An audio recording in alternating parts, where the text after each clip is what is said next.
Welcome, listener. This is Sebastian Nothwell here today with Sarah Wallace, Hello. S.O. Callahan, Hello. and Noah Hawthorne. Hello. And today we will be discussing audiobooks, which is a lot like books, except much like a podcast, you listen to it. Love that introduction. Thank you. Now, you all have turned your books into audiobooks. Yes. What motivated you to do this? For me, it was something that I had planned on doing when I first decided to publish my books. So I integrated the audiobook production into my budget because I knew that was something that was important to me, just for the accessibility of it. And also I have several friends who already only read books via audio, and I wanted to make sure that they could read my books. For me, I kind of discovered it late to the game. I feel like I was a little different from you, Sarah, because it's definitely an afterthought for my first series. And then when I decided to do Phantom and Rook, I knew right from the beginning that I eventually wanted an audiobook out of it. So that played into the writing process itself, I think, a lot differently than it did for my original series. And for me, it was also accessibility because at the time of my first series, I wasn't much of an audiobook listener myself and wasn't familiar with it at all. I didn't know anybody that listened to them. So it wasn't until after making those initial audiobooks and listening to them did I realize that I actually preferred audiobooks for some things and I really liked them. And that gave the motivation for making them. And I also connected with other people that liked them and they understood it and processed it better also as audio, which is funny because I have a hard time processing like TV or people talking to me, but the audiobook works good. It's weird. Similarly, just for the accessibility of it, I've only done one audiobook so far, and it's the book that I did with Sarah. So I kind of was piggybacking on that, but from the beginning I was on board because I think it's really important to give the option. Like Noah, I don't really listen to audiobooks other than my own. I've only listened to like one or two others, and honestly, I don't enjoy it very much. So it's not for me. But at the same time, it is really for other people. And audiobooks count as reading. And so the fact that I'm able to be a part of that is really important.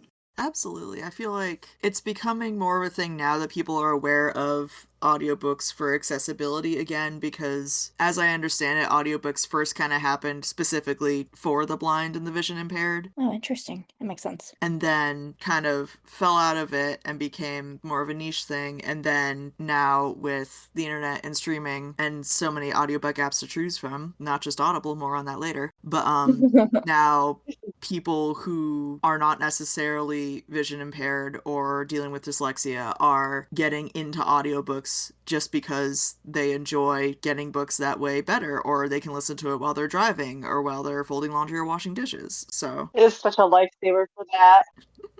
in kind of the same way that like infomercials are designed to be goofy, and it's like, well, who could possibly be that unsuccessful at using a plate? Who's really that clumsy? And it's like, well, this is to make a product that is helpful for people with different abilities. Mm-hmm. Yep. More of a product for the mainstream. So you have the money to make it, so it's no longer an expensive specialty product, but now an everyday thing that everyone has access to.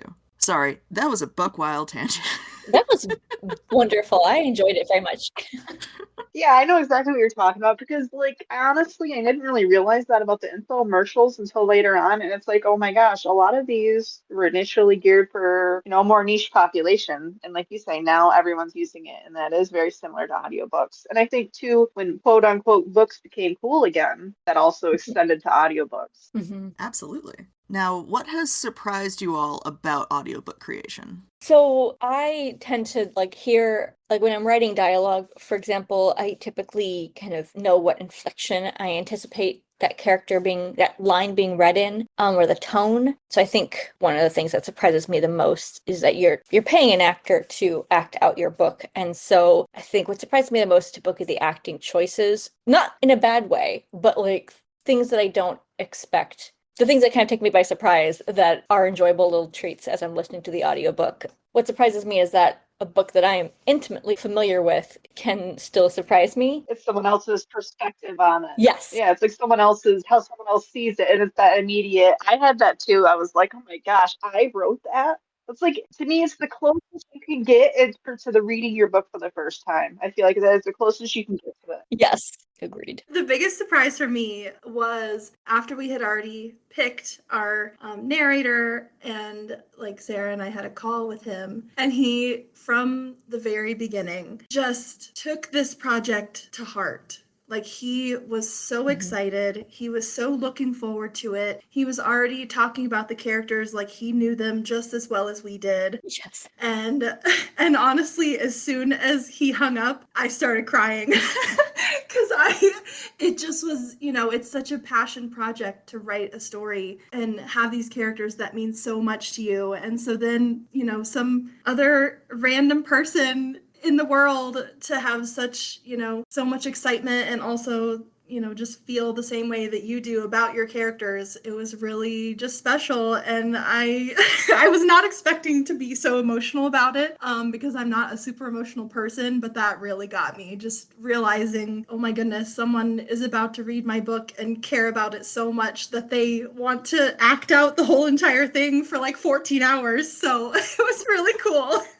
Yeah, he was super invested. Like, he went to an acting coach for one of the characters, and he I think he did like a movement class too for one of the characters. He did all sorts of fascinating things in order to get into the right mindset. That's really cool. I kind of have something similar when it came to one of my steampunk books. The narrator, he was really moved by the romance, the very gay romance in the book. And he's like, usually this is like not what I do. But this story, these guys, I don't know what it is about them, but they are just really getting to me. And you could hear it in his narration, like how emotional he would get during the scenes. Like, I don't know, I just feel like it put that extra oomph behind it. Oh, wow. And I'm sure with your narrator, you could hear it, you could hear the excitement, or you could just hear the passion in it. And that is a really good feeling. Yes. For sure. That is, I think, one of the delightful parts about hiring a human narrator, because, with the unexpected inflections and, the line reads you didn't anticipate and kind of breathing new life and new perspective into a story you thought you knew forward and backward, it kind of turns the very lonely process of writing into, a more collaborative process, but in a whole new creative dimension, because they're bringing voice work, they're bringing acting. It's not just, essentially a script in front of them. There's, direction, and it's a more fully realized vision in a lot of ways. Yes, absolutely. I feel like it influences my writing in the future. I can hear their voices now when I'm writing and doing dialogue, and it helps me, I don't know, I can just envision them better after listening to them. And when I'm trying to figure out a scene, it's just way easier to think, what would they say in this moment? And I hear Kirt's voice in my head narrating Arlo or Thatch or somebody. I'm like, oh, there it is. So cool. Yeah, that's awesome. So, full disclosure, my audiobook isn't out yet, but knowing that the audiobook is coming out and knowing that other audiobooks will happen in the future has influenced my writing. I don't know for better or worse, but it is different now just because, I'm less inclined to say characters have specific accents. Oh, interesting. Just because, I started writing 10 years ago before audiobooks were a thing, and part of my process was, it's just me writing this. I don't need actors, so I can give them whatever accent I want. So I kind of went a little overboard.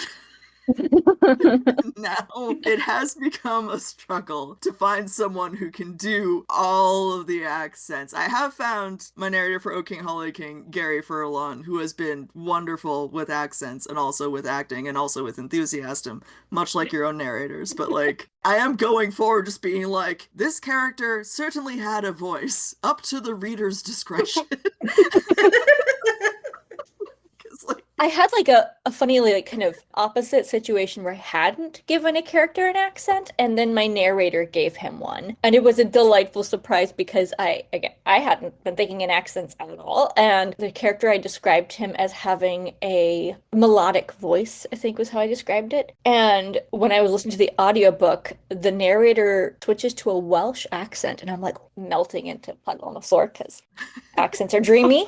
And I messaged him and I'm oh my god, I love his voice. And he was you said melodic, and I thought a touch of Welsh. So it was great. It has impacted my writing. It took me realize this, but I have a tendency to use dialogue tags as a like rhythmic thing almost, like this is where the character's pausing, so like I'll use like this, she said, and so it's like kind of to indicate a pause in the dialogue is how I read it. And after listening to some of the audiobooks versions of my books, I'm like, holy shit, I use a lot of dialogue tags. I need to scale that back because I'm annoyed. So it has impacted I'm cutting a lot of my dialogue tags now. I feel like I've done something similar, and I try to use action more than dialogue more now, because I definitely hear it. Now, what is one thing you wish you'd known before you started making audiobooks? A couple things, I think. One of them is I wish I had been a little bit more assertive from the outset of how I thought the characters' voices should sound, because my very first narrator asked how each character should, like, a description of the characters and how I imagined their voices to be. And so I thought that was kind of standard practice. It's not. And so one of my narrators made some choices that I didn't love. So I think that's probably the main thing, is being a little bit, like, not better, but like taking more of an active role in how I want it to come across. If that makes sense? Absolutely, yeah. I had a similar situation again. Gary is a delight to work with, and he asked questions and asked for directions, which was very helpful for me as a first-time audiobook author. But I did not give him as much information as I should have up front about a particular character. And he ended up giving this character a voice that fit him well, but a voice that was very comedic. And while this went over very well with, like, readers who were listening, they're like, oh my god, this voice is perfect for this guy. And I was like, it is a very good voice. And if he was just a comedic side character for his entire career, it would continue to be a very good voice. However, I, the author, know that he gets a sex scene in the sequel, and I'm frankly having a hard time imagining this voice in the throes of passion. That's fair. That's fair. Maybe comedic sidekicks need to have their fun too, Maybe that's a niche. Yeah, Sebastian, they still. So I did have to send Gary an email like, hey, this voice is great, I love it so much, and thank you for putting in the work to create this out of the literal nothing I gave you. However, there is one more very important piece of information I need to give you before we move forward. Oh god. I am so sorry. What was his reaction? Did he have like okay, I can do sexy but funny still? Or you know what I mean? Oh yeah, no, he's a complete professional. He was like, absolutely, I can work with that. Thank you for the heads up. Oh, good. I feel like I had a similar situation where if I could go back, I definitely, especially with one book, not so much with Phantom and Rook, but the Eternal Machine, I wish I had been more involved. And with Phantom and Rook, there's only one change that I would do, but I feel like I'm like that with a lot of things. I'm not very assertive, and you kind of have to be. Like, especially with covers, especially with getting characters right when it comes to their skin tone or how they look like or defining features, right to how they sound. And, like Sebastian said, like the readers would have loved it, but you wouldn't have. And in the end, it would have, later down the road, it would have mattered. And I feel like those things kind of come back to haunt you. Not every time, but it's always there. And you don't want to look back on something that you worked so hard on and have that tinge of regret. There's learning curves and things like that, but we're learning now. We're learning, we're curving. Always learning. Yeah. Being assertive is not my strong suit, so it's always a bit of a struggle to have to be that way. Yeah. Yeah, I think that was something that helped when Sarah and I were working together. It's just that we both kind of were able to be like, nope, we both agree that this needs to be this certain way. So it made it easier to be like, oh, sorry.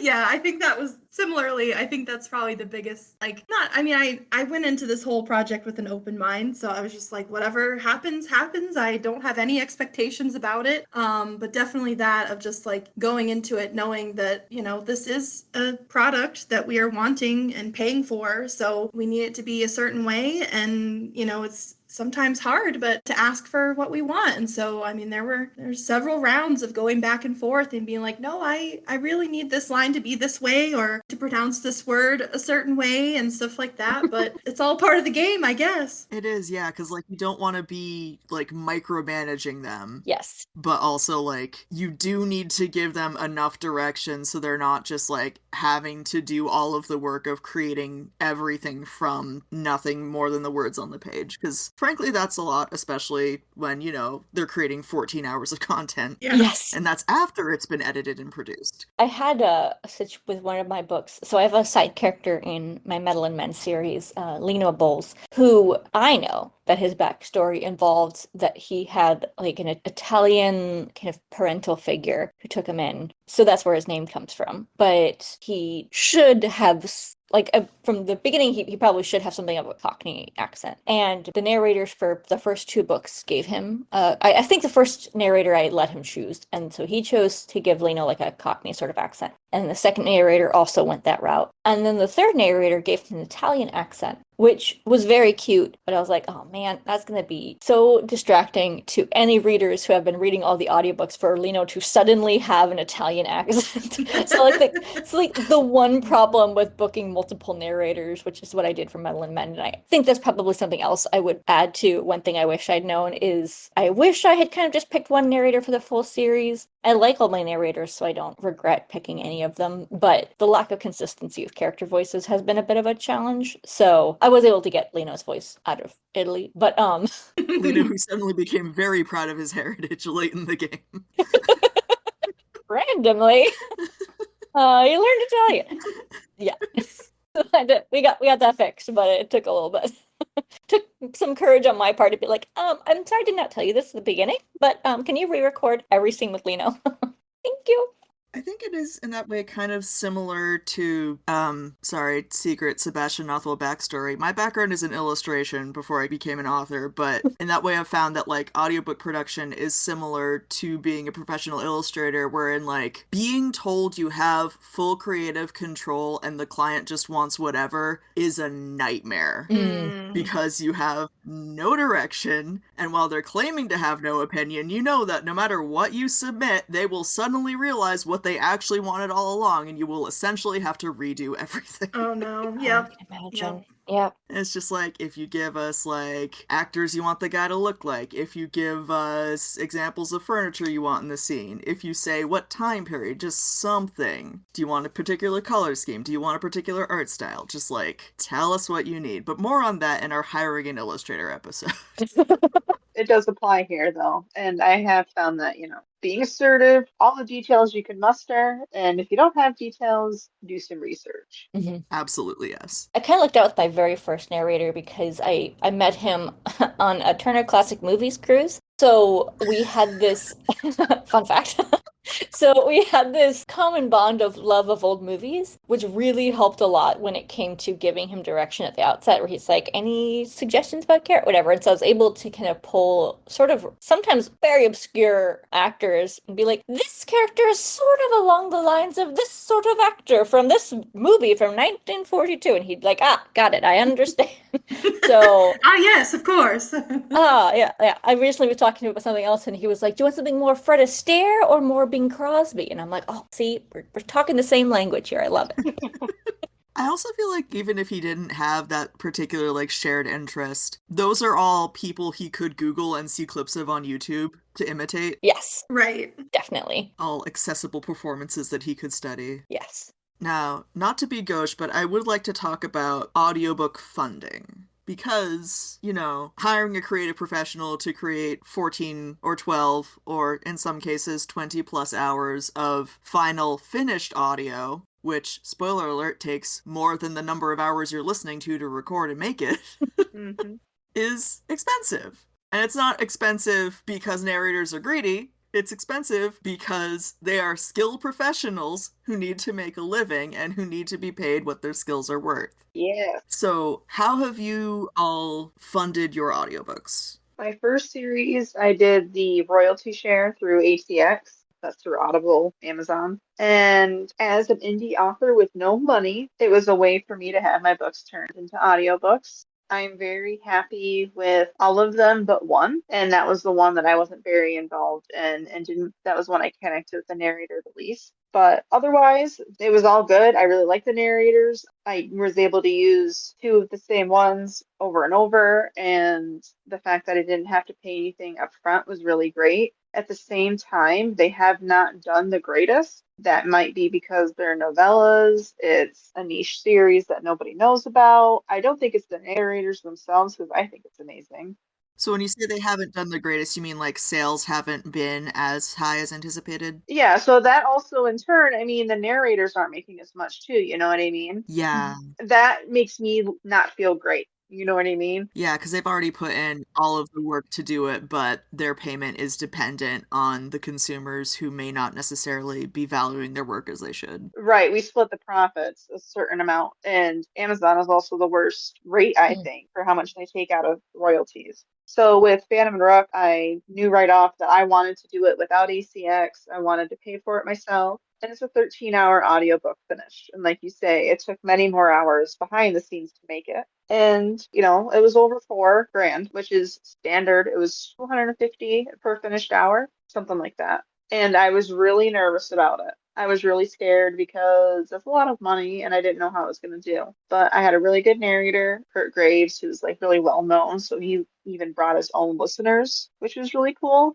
And another reason too why I wanted to pay for it myself is I wanted it to be able to be in libraries and to distribute it myself because with the royalty share, you don't get the rights for it for 7 years. Oh, Jesus, really? Yeah, I can't distribute those Amazon books anywhere else. Oh my God. And I didn't, you know, I wanted it to be accessible. Like that was my big thing. And that to me was like the point of audiobooks. So, like I say, if you have the money, that is the better route to go. I have made my money back and then some. And then it's in so many different libraries. Like it's crazy the amount of libraries that the audiobook is in.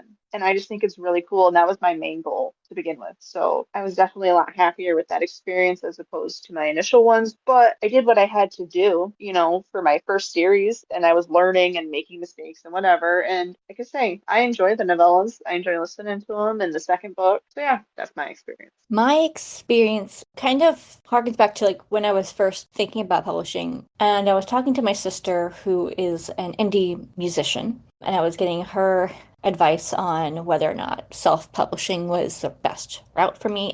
I'd just gotten my first rejection letter from a trad publisher. And so I was talking to her about like, should I keep going on this route or should I self-publish my books? And I was telling her that self-publishing can be really expensive. And one of the expenses I listed was the audiobook narrator. And I had Googled, you know, how much does it cost? What's like the standard rate? And I think I had found it to be like $250 or something like that. And my sister has actually done audiobook narration, ironically none of mine. But but she was telling me that when she was an audiobook narrator or when she was looking for audiobook jobs, she was happy to find ones that were $50 an hour. So I went with that, where I basically put out a little, you know, audition call sheet for narrators. And I said at the very beginning that it would be about $50 an hour with the intention of if I didn't get any takers with that rate, then I could raise it at that point. Or if somebody reached out to me and said, I'm interested, but not at the rate you gave. So I am paying way below industry standard. But I also, because I'm paying a pretty low rate, I'm also getting narrators who are kind of usually trying to break into narration. And I'm getting a lot of actors who wanting to break into narration. The narrator I have for Blair's Half Moon Street and Dear Bartleby, he has done quite a few audiobooks. So he wasn't new to it, but used to work at Disney. So like a couple of my narrators are Disney actors who, you know, wanted some extra money. So that's how I fund it, is if you're willing to go with somebody who isn't well known and who's new to it. To speak for Shannon a little bit with our experience, we found a narrator for Breeze Spells and Bridegrooms. It was his first audiobook. We had a few growing pains as he figured things out, and we didn't know a whole lot about audiobook production. So he would ask us questions, and we were like, I don't really know. So for mine, I pay less than I would like to, but it's also kind of nice because I get to hire newbie actors, which I kind of like too. I think it's a nice in-between if you don't want to do a royalty share and you can't pay for a better rate than to pay for a lower rate, but recognize that you're going to get possibly an inexperienced narrator. It's kind of a compromise. Yeah, when I first looked into funding an audiobook, I looked at the big number and I got scared and I ran away for several years. And then I came back and I was like, hey everyone, you've done audiobooks. Is it scary? And then Sarah and Noah were like, no, it's not scary. You're fine. So But one of the things I looked into was the royalty share, like you said, Noah, and that really scared me even more than handing over full price up front, because, like, I can't guarantee that the narrator is ever going to get paid if I go with royalty share. And, like, as a creative, asking someone to put in that many hours of work for potentially almost nothing was terrifying. Yeah, it's a very unsettling feeling. Yeah. So I went with paying the market standard upfront and funding that through Kickstarter, because the other thing I was scared of, like with the royalty share, was, okay, if I make this audiobook and sink all this money into it and no one buys it, what have I done? What choices have I made? How did I get here?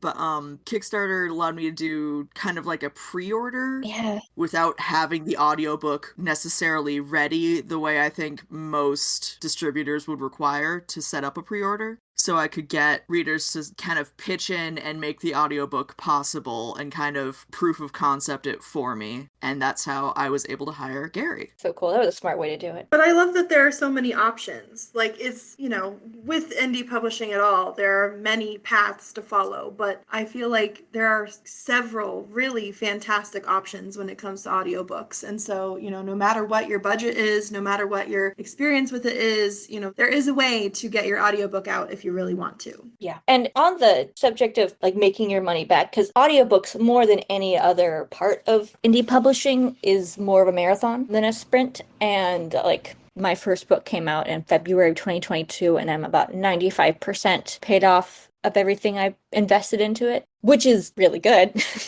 But it's taken me over 2 years to pay off that investment. And it's interesting because I feel like essentially your ebooks kind of pay for your audiobooks in the end. So I try to think of it all as like one big investment, like it's just different formats of the same book. So that way I don't feel as anxious about, like, because the audiobook sales, I haven't made back any of my money for any of my books, I don't think, with audiobook sales. But like the ebook sales, which is the majority of my sales, are basically making up for that loss. I wonder if readers realize just how much ebooks fund every other format when it comes to indie publishing. Yeah, Because, like, if I was dependent on the paperbacks to pay for the paperbacks, I would be in the hole for many dollars. Yes. Yes. Yeah, paperbacks make nothing. I feel like paperbacks make less than audiobook. Like in terms of the royalties, I think Almost certainly. audiobooks you get like 40% for audiobook, the royalty rate, and then for paperbacks I think it's like 30%. So it's pretty wild. Yeah, especially if you're making it accessible to indie bookstores by doing the like 55% standard store discount for wholesale. Yes. If you've ever wondered why paperbacks with a lot of pages are very expensive, this is why. I'm so sorry. I wish I could change it. I know. I recently priced one of my upcoming books and it was painful because I kept trying to like, okay, maybe if it's this much. No, I'm not going to, I'll lose money. Okay, this much. No, I'll still be losing. Damn it. I had to like keep inching it up, like buy $1 to it up till I was making like $2 or something like that. Yeah. Like, okay, that'll do. But yeah, speaking of distribution, what platforms do you all distribute your audiobooks through? And why? Sorry, that sounded aggressive. You don't actually have to justify your choices. I can edit that out. I think actually all of us are wide authors, so the why is probably the same. I do Findaway Voices for mine, which distributes to, I think, all of the major audiobook retailers. I don't know if there are any that Findaway Voices doesn't send to. I'm a wide author, so for me, doing it that way so that the most amount of readers can access the book as possible. Do you use ACX separately? No, I use Findaway Voices to get to Audible. Yeah, I do both. Oh, interesting. Can I ask you something, actually? One of the reasons I didn't do that is because from what I could tell, you couldn't set it up as a pre-order. You had to wait till the book was out and then claim the book on ACX. And at that point, I was like, well, it's not out yet. I don't have a book to claim. Did I just not look correctly, or is that accurate? I don't know how to make pre-orders on ACX. When I did it, I just made a new project. Okay. And Kirt sent me all the files and I uploaded them myself. So I think I just did ACX first and then I went to Findaway and I uploaded, and it said if you already had it on Audible to not do it on Findaway. So that's how I did it. Okay. But I have wondered if I did Findaway first, if I even needed to bother with Amazon. So I think next time that's what I'll do. Yeah, you don't have to. I've never used Amazon directly for my audiobooks. And I think for me, it was just because that's what I was familiar with, and that's why I went first. Because it's just a button you click to do the royalty share or not thing. That makes sense. So for me, the three big audiobook distributors in my brain, just as a person who listens to them, would be Audible, because unfortunate circumstances living under late stage capitalism. Mm-hmm. Libby, the library app, which I hope everyone listening is using, because libraries are perfect and beautiful. And Libro.fm, which is kind of the new on the scene direct competitor to Audible that supports independent bookstores in much the way that bookshop.org does for paperbacks and hardback books. And I use both of those. Yes, me too. Hell yeah. Other ones of note are Kobo, because Kobo and Kobo Plus both have audiobooks. And actually, I always have to plug Kobo Plus, mostly because my books are in there. So, like, if I keep plugging it, then maybe I'll make some money there. But Kobo Plus is similar to Kindle Unlimited, where you pay a flat fee and you can read as many books as you want from their library. However, unlike Kindle Unlimited, Kobo Plus has a package of you can have access to both their ebook and audiobook libraries and listen/read as many books as you want for the flat rate. So Kobo's another big one. Oddly, I think most of my library sales are from Hoopla, the other library app. Yes. My books tend to end up on Hoopla more than Libby, so I'm a big fan of Hoopla. Also, as an audiobook reader, I use Hoopla more than Libby as a rule. I feel like we need to do a future episode about how to get books on Hoopla because I am baffled. I have been baffled and thwarted, and I need help. Use Draft to Digital, and also Findaway Voices uploads to Libby and Libro and all of that. Findaway Voices up with Kobo as well. That's how I've gotten on there. Both. Yeah. I've got onto Libby and Overdrive, but Hoopla eludes me. So Hoopla has sometimes very, very long processing times. For my ebooks, my second, third, and fourth ebook were all on Hoopla before, the first book was still processing, and it was processing for almost 2 years. And then when I dropped the first book to free, suddenly, magically was available on Hoopla. And I'm like, great, now that people could just buy it for free. Now it's available. Thanks, Hoopla. Appreciate that. But it's on there now. now that it's essentially in a personal universal library. Yeah, which is fine, because eventually it won't be free, and then it will be in Hoopla, so it works out, but it was kind of funny, the timing. So Hoopla can take a long time. What advice do you have for authors who want to create audiobooks?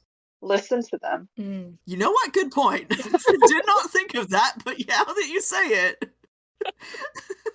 I feel foolish for not considering. I feel like it helps you to determine what you are going to want. I feel like you should listen to at least one, just to dip your toe in, and it kind of will help you familiarize yourself with it. And as we said before, be more assertive. Don't be afraid to ask for what you want or give details. And no, you were probably not being too much, and your narrator probably really appreciates all the extra details. I think also listening to audiobooks could help you perhaps find the narrator you want, because like if you've heard someone do an incredible job on an audiobook you really loved, or if you've like listened to other books in your genre and you find that this narrator does really well in your subgenre, you can reach out and be like, hey, would you be interested in reading yet another book? Yeah, that was me with Kirt Graves. I was like, I really liked your books. Can you do this in the accent you used from this book?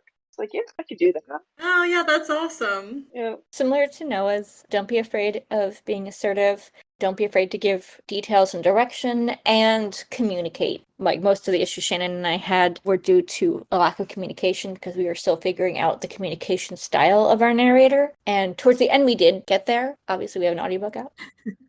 But it was a couple of stressful months of trying to figure out the right way to communicate. Yeah, it was a journey. Yeah. An extra piece of advice that I would also give, if you decide to go the route that I did in terms of finding newbie narrators, is to be open to people who have never done audiobook narration before, because you can find some real gems of a narrator if you just kind of cast out a net and see who takes it. I'm really mixing my metaphors. It's fine. But like, okay, sorry. I'm going to add an extra piece of advice because this is something I learned that I really helped me is if you're doing an audition, try to find a very short clip, usually something with some amount of dialogue so you can hear the character voices, and hopefully emotionally driven so you can get the narrator's acting style. And I usually try to check for like audio quality to make sure that, because basically I assume what I hear on the audition is what I'm going to get in the audiobook. So if it's really grainy or staticky, I don't hire that person because I assume they don't have good quality of equipment. But as long as they have, quality recording equipment and are good at the voice acting, you can hire somebody who's never done an audiobook before. And Matt, who did Breeze Spells and Bridegrooms, had never done an audiobook before, and he is amazing. So I'd say be open to newbies. Oh, agreed. I love that. Yeah. And then the only other thing I would add is just kind of like recognize and be aware of how much time you have. It takes a lot of time. It takes time, for them to record it. And then also for, okay, you get the files back and then you have to listen to them along with your, reading the book to make sure that they all match up. And that can be a lot of rounds of back and forth. And then, for Breeze Spells and Bridegrooms, we had it out, had it ready for publication day. So we we had a very solid timeline of like, okay, it needs to be ready by this time so we can upload it and have it ready so that it can be out on day one, especially if that's something that you're wanting to do, is to have it ready when, the other formats are coming out. Just be aware of like, it can take a lot longer than you originally think that it might for any number of reasons. So just give yourself the wiggle room. I would say is probably my biggest thing, is just make sure that you're not too close to your deadline, because you never know what could happen. Sebastian, you said earlier, like writing can be a very solo and almost kind of lonely thing, but then when you're making an audiobook, you're bringing someone in, and it's really a lot of back and forth and collaboration, and that can be something that takes time to get used to. So yeah, I do feel like as an author it's difficult to conceptualize, if you've never done it before, just how much time goes into an audiobook and how you're limited by the speed of your ears rather than the speed of your eyes. Yes. To say nothing of how long it takes to record the raw audio and then edit it down into finished audio. Right. Yes. And if I could add, don't get too excited. I was so excited to hear Phantom and Rook in audio that I feel I wasn't as critical as I should have been. You know what I mean? Yeah. When it came to proof listening, like I feel like I was just so happy to have an audiobook that I didn't want to not necessarily rock the boat, but I don't know. Yeah. I feel like I'm more calm about it now and I would make different choices. Yeah, that makes sense. Absolutely. Remember that you are helping your narrator by giving them direction. Yes. And that the worst thing you can do is give an artist a blank sheet of paper and say, do whatever. I have a specific vision, but it will be secret forever. Until you've done all your work. Where can everyone listening to this podcast listen to your audiobooks? And which books should they be searching for in audio format? I have 4 books out currently in Metal and Mend, and also my co-authored book with Shannon, Breeze Spells and Bridegrooms. And all 5 of those books are available on Audible, Libro, FM, Hoopla, Libby, Kobo, Spotify. So you can find them at all of those places. You can find my books all the same places that Sarah just said. I think it's on Chirp too. Oh, yes. Yeah, I think I would go with Phantom and Rook. Shannon, do you want to plug Breeze Spells? Do I want to plug Breeze Spells? Sure. I don't know. Sarah covered it for ours, so you don't have to include anything for me. Okay. I just don't want you to feel left out. No, I was fully anticipating that I wasn't going to have a plethora of things to add to this, but I did want to give my perspective of someone who, this was my first time doing one. And so I was like, well, I've done one. So I feel like I've got someone else's experience, because it sounds like Sarah and Noah both have a bunch out already. So I'm like, well, I think I can bring my perspective of like, okay, this was my very first time. So let me just share my experience instead of these old pros we've got. So We need it. We need your perspective. Agreed. thank you. I do like that we had everyone at different parts of the process of audiobook creation, because mine's not even out yet, so I can't tell anyone to listen to jack shit. But It's also cool because we all had different ways of going about it. Like, we had different levels of experience and we all had a different approach to it, which is pretty cool. Yeah. Mm-hmm. thank you all for coming on the podcast and talking audiobooks, and I'm excited to invite you all back for another roundtable in the future. Thank you so much for having us. This was a delight. It was a good time. Yes, thank you.